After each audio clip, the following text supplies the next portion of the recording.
ஆண்டவராகிய இயேசு கிறிஸ்துவின் இனிய நாமத்தினாலே உங்கள் யாவருக்கும் வாழ்த்துக்களை தெரிவித்துக் கொள்கிறேன். இந்த நாளிலும் வாலிப பிள்ளைகளுக்காக ஆண்டவருடைய வார்த்தையை ஒரு சில வார்த்தையை நாம் கேட்போம். அதற்கு முன்பாக தலைகளை தாழ்த்திய ஆண்டவர் நோக்கி ஜெபிப்போம். எங்களை அளவுக்கு அதிகமாய் நேசிக்கும் அன்பின் பரலோக பிதாவை உம்மை துதிக்கிறோம், ஸ்தோத்திரிக்கிறோம் சுவாமி. நீர் தந்த அந்த நல்ல நாளுக்காக நன்றி சுவாமி. அப்பா, வாலிப பிள்ளைகள் மத்தியில ஆண்டவருடைய வார்த்தையை கொடுக்க வந்திருக்கோம் சுவாமி. ஆண்டவர் அப்பா அடியாளை மறைத்து நீர் வெளிப்படும்படியாக ஜெபிக்கிறோம் சுவாமி. நீர் மாத்திரம் முன்னிருந்து அப்பா பிள்ளைகளை வழி நடத்துங்க சுவாமி. தேர்வு எழுதுற ஒவ்வொரு பிள்ளைகளுக்கும் ஏற்ற ஞானத்தை ஆண்டவர் பரத்திலிருந்து கொடுக்கும்படியாக ஜெபிக்கிறோம் சுவாமி. நீர் மாத்திரம் மகிமைப்படுங்க. இயேசுவின் மூலம் ஜெபிக்கிறோம் நல்ல பிதாவே, ஆமென். வாலிப பிள்ளைகளுக்கான ஒரு சில வார்த்தைகளை உங்களுக்காக நான் கொடுக்கிறேன். பயப்படாதிருங்கள். சங்கீதம் 91:6 கடைசி பகுதி பயப்படாதிருங்கள் என்று சொல்லப்பட்டிருக்கிறது.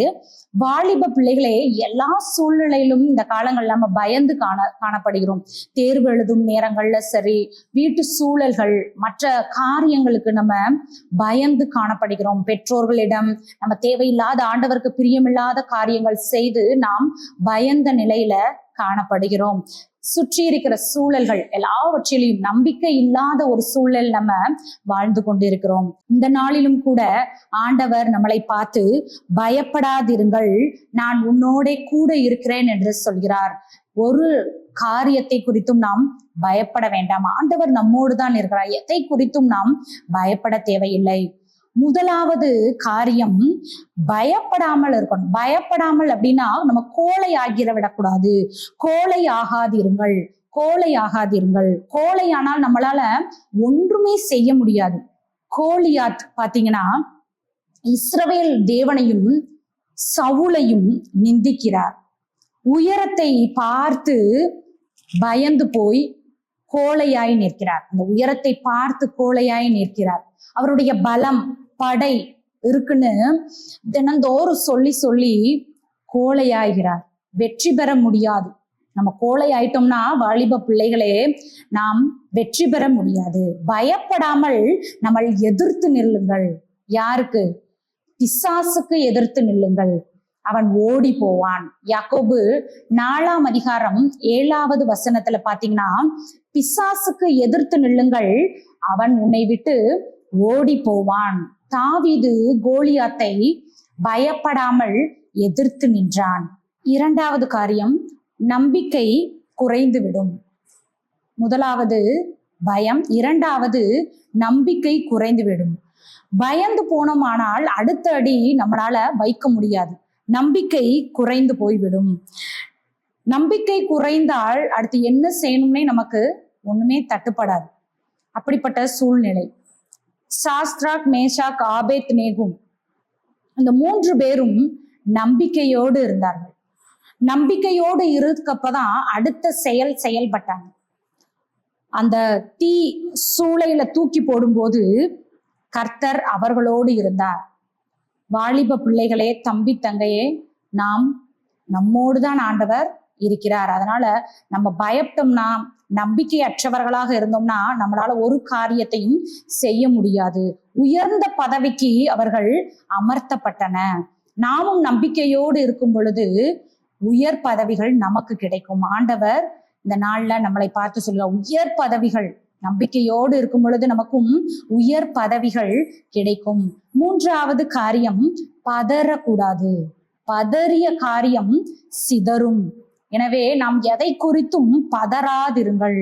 பயம் பதட்டத்தை கொண்டு வரும். எளிதாக பிசாசானவன் ஜெயித்து விடுவான்.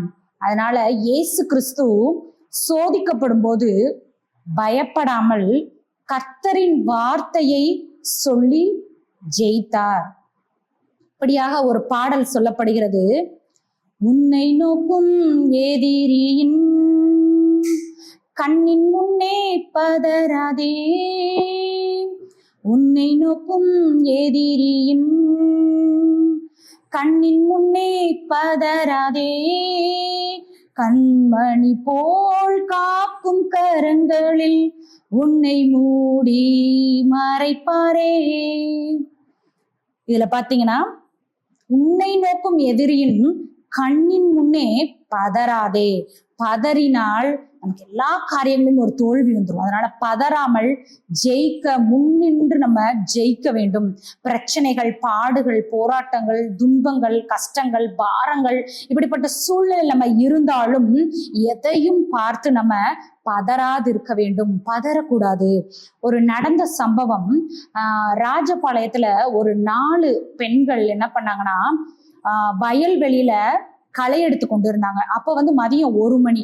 அப்ப களை எடுத்து கொண்டு இருக்கும் பொழுது சீனியம்மாள் என்ற ஒரு சகோதரி குனிஞ்சு அந்த களை எடுத்துட்டு இருக்கும் பொழுதே ஒரு கிணற்றுல இருந்து பிசாசு ஒரு வெள்ளை உருவத்துல அந்த தாயார் மேல ஏறிட்டு, அந்த தாயார் உடனே வேகமா அந்த தாயார் கதறி, என்னை காப்பாத்துங்களேன் காப்பாத்துங்களேன்னு சத்தமிட்டாங்க. அந்த தாயார் சத்தமிட்டு, என்னை காப்பாத்துங்க, எனக்கு ஏதோ செய்து காப்பாத்துங்கன்னு சொல்லி கீழேயே விழுந்துட்டாங்க. அந்த 4 சகோதரியில இன்னொரு ஒரு சகோதரி அவங்க என்ன பண்ணாங்கன்னா, உடனே அந்த கீழே இருக்க சகதியை எடுத்து பதறாம அவங்க நெற்றியில சிலுவை அடையாளத்தை விட்டாங்க. இப்ப இந்த இடத்துல பதறாமல் அந்த காரியங்களை செய்யவும், ஒரு சிலுவை அடையாளத்தை அந்த நெற்றியில விடவும், அந்த பிசாசு, அந்த வெள்ளை உருவத்துல அந்த பிசாசு அந்த கிணற்றுக்குள்ளே திருப்பி போய் விழுந்துருச்சு. ஹல்லேலூயா, ஹல்லேலூயா.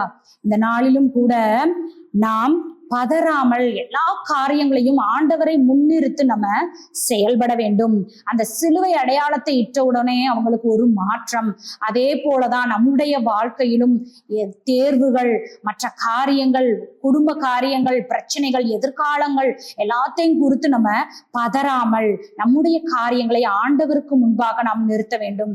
ஆண்டவர் நம்மளை எடுத்து பயன்படுத்துவார். எல்லா காரியங்களையும் நம்ம பதறாமல், அதாவது ஒருத்தவங்க உடம்பு முடியாம இருந்தாலும் சரி, அவங்களுக்கு என்ன வேணும், அவங்களுக்கு முதல் அவங்களுக்குரிய சிகிச்சை என்ன வேண்டும், அவங்களுக்காக நம்ம ஜெபிக்கணும். அவங்களுக்காக நம்ம ஜெபிக்கும் பொழுது அவங்க அந்த நோயிலிருந்து, அந்த பலவீனத்திலிருந்து அவங்க சுகம் பெறுவாங்க. நம்ம பதறாம அந்த காரியத்தை செய்யும் பொழுது ஆண்டவர் நம்மோடே இருப்பார். ஒரு சாட்சியாக இந்த ஆலயத்துல இந்த காரியத்தை அந்த அம்மா சொன்னாங்க.